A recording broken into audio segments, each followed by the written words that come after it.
Hey friends and fam, this is Simply Rob Vasila Rockets, spokesmodel for the 2022 HIV Stops With Me campaign, coming to you from Washington Heights in Uptown Manhattan with the June 2022 question of the month.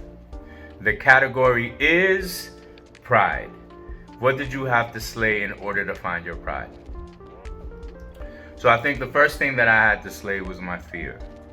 Fear of being found out, fear of being exposed, fear of being outed, fear of being abandoned. Once all of those things happened, I think the second thing that I had to slay was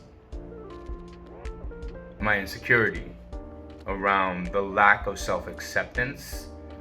It was a journey. I had a really difficult time forming and saying the words, I am gay. That was not something that easily rolled off my tongue. And so, And then thirdly, I would have to say that I had to slay the homophobia. The external homophobia, but even more significantly, the internalized homophobia. And to some degree, at 50 years old, as an out loud and proud gay man cisgender man of color, it is something that I still have to continue to slay. The internalized homophobia still speaks to me in my own voice. Sometimes it's negative self-talk, sometimes it's the judgment of others.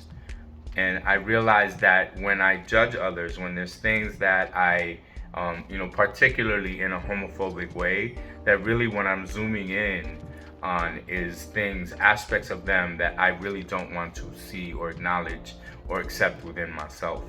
And so that is something that I have to continuously work on and work against and push back against, because I realize that I'm either operating from my spirit or from my ego, from my judgment or from my embracing of all. And so the challenge in finding my pride is to learn how to live and how to love beyond the limit of my prejudices. How to love others and self beyond the limits of my prejudices. So with that said, if nobody told you yet today, let me be the first to say that I love you, coño de corazón, and happy Pride.